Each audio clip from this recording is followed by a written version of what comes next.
जेठानी की अमीर देवरानी। देवरानी जेठानी के बीच खींचातानी तो पुरानी बात है। अरे कौन देवरानी को छोटी बहन समझता है?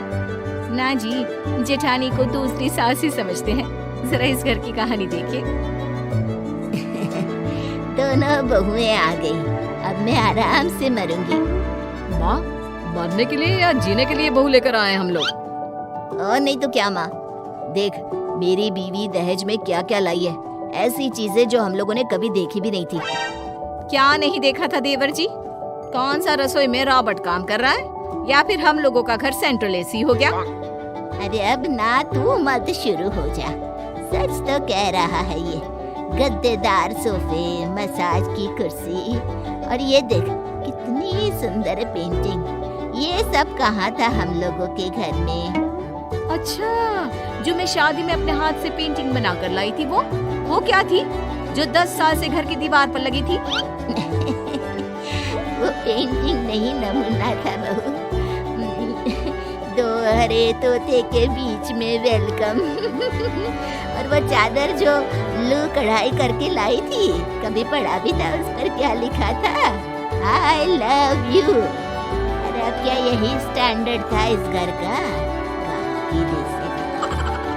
अरे छोटी को देख, MF हुसैन की पेंटिंग वाली बॉम्बे डाइंग की चादर, अब न जाने क्या क्या।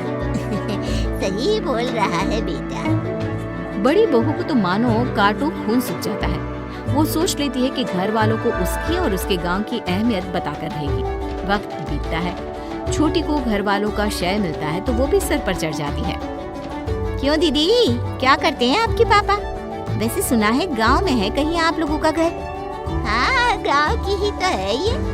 पापा इसके किसान हैं। और क्या है ना, शहर में शादी करना कौन नहीं चाहता। हम लोगों को भी लगा कि बड़ा परिवार है, पिता क्या क्या जिम्मेदारी निभाएगा, तो ले आए इसे ब्याह कर कर। हाँ, तो बहू के ऐसे कौन से गुण थे जो मुझ में नहीं थे? कितनी बार तो आस पड़ोस की पड़ोसने तक आपको मेरी तारीफ करके गई। याद है जब आप गिरी थी सीढ़ी से, तो मैं ही थी जो हाथों से उठाकर बेड पर लिटाया। गांव का खान पान था शुद्ध, वरना आजकल की शहर की लड़कियां कटोरी पानी का तो उठाया नहीं जाता इन लोगों से। हाँ भाभी, क्योंकि हम लोग नाजों से पले हैं, फूल की तरह। वैसे भी क्या करना है भार उठाकर, जब पापा ने इतना सब दे दिया है तो। ठीक है, तो अब तो यही रही। अब तो यही देखना है कि गांव की गवार और गरीब या शहर की तितली अमीर। ये भी क्या बात हुई बड़ी, कैसी बहकी सी बात कर रही है? अरे छोटी से तेरा कोई मुकाबला ही नहीं है। देख माँ, तेरी दोनों बहुएं हैं, जैसे 5 उंगली बराबर नहीं होती, वैसी ही हर कोई बहू एक जैसी नहीं होती, समझी? तो क्यों बार बार दोनों को कंपेयर करती रहती है? मैं कहाँ तुलना कर रही हूँ? तुलना तो वो ऊपर वाला ही करके भेजा है। वैसे छोटी बहू, जरा वो बाल सुखाने वाली मशीन से मेरे बाल तो सुखा देना। सास बार बार छोटी के सामने बड़ी को छोटा दिखाने की कोशिश करती है। फिर एक रोज, ओ माँ जी, मैं ना शॉपिंग के लिए जा रही हूँ। कल इनकी सैलरी आई है ना, तो बोल रहे हैं कि शॉपिंग पर चलो। हाँ जाओ बहू, और मुझे भी ले चलो। वो क्या है ना, कुछ सामान छोटे मोटे मुझे भी लेने थे। बड़ी भी वहीं खड़ी होती है। सुन, शाम का खाना बना कर रखना, और कभी तू भी चली जाया कर शॉपिंग वापिंग पर। माना गांव में माल नहीं होते और ना ही पैसे, लेकिन अब तो तू शहर की बहू हो गई है ना। मेरे पास सारा सामान है, मैं क्यों जाऊँ? आप लोग जाओ। और हाँ, मेरी सहेली के घर खाना है तो मैं और मेरा परिवार बाहर ही खाएगा। आप लोग भी खा कर आना, ठीक है? हाँ हाँ, क्यों नहीं। मेरी छोटी बहू है ना, वो बड़े घर की है, उसे तो 5 स्टार में खाने का शौक है। क्यों बहू? छोटी कुछ नहीं कहती और अपने पति से कहती है, क्या है ये, तुम्हारी माँ मेरे पीछे ही पड़ी रहती है। अरे भाभी के साथ क्यों नहीं जा रही उनकी सहेली के घर? हम मियाँ बीवी घूमे या इनको टांग ले। तुम्हें तो हर बार माँ की हाँ में हाँ और भाभी की बेइज्जती करती रहती है। वैसे भी माँ को शुरू से ही दिखावा पसंद है, लेकिन भैया को गांव की भाभी पसंद आ गई थी तो माँ ने हाँ करती शादी की। खैर, बात आई गई हो जाती है। सासू माँ छोटी के साथ शॉपिंग में जाती है, जहाँ वो खूब सारी शॉपिंग करती है। चलो अब कुछ खाया जाए। वो क्या है ना, बड़ी तो है नहीं घर पर। माँ, कुछ पैसे बचे होते तब तो बाहर खाना खाते ना। एक फूटी कोड़ी नहीं छोड़ी आपने। अरे बहू, इतना पैसा है तुम लोगों के पास, कैसी बात कर रही है? सास ने 2-4 साड़ी क्या ले ली? अरे बस बस, अब लड़ो मत। मैं तो बोल रहा हूँ चलो कुछ पैक करा लेते हैं। सभी मुंह फुलाकर घर आते हैं, जहाँ घर में खाने की खुशबू आ रही होती है।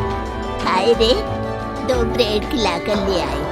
बड़ी बहू, क्या बना है खाने में? तू तो बोल रही थी कि बाहर खाना खाएंगे। नहीं माँ जी, कुछ नहीं बनाया। मेरी सहेली ने आप लोगों के लिए भी पैक करके दिया था खाना। मैंने सोचा अगर आपको कुछ बाहर नहीं मिला होगा तो। हाय रे, पूरी कचौड़ी, इसे खाए तो जमाना हो गया। अब पनीर की सब्जी तो देखो। कुछ समय बीतता है। एक दिन छोटा बेटा कहता है, माँ मेरी नौकरी नहीं रही। देश में फिर से वायरस बढ़ रहा है। लॉकडाउन के कारण मुझे नौकरी से निकाला गया। मेरी भी नौकरी छूट गई। अब क्या होगा, कैसे घर चलेगा? छोटे की भी नौकरी नहीं रही और ना ही मेरी। क्या करेंगे हम? हाय रे बेटो, ये क्या बात हुई? वैसे परेशान होने की क्या बात है?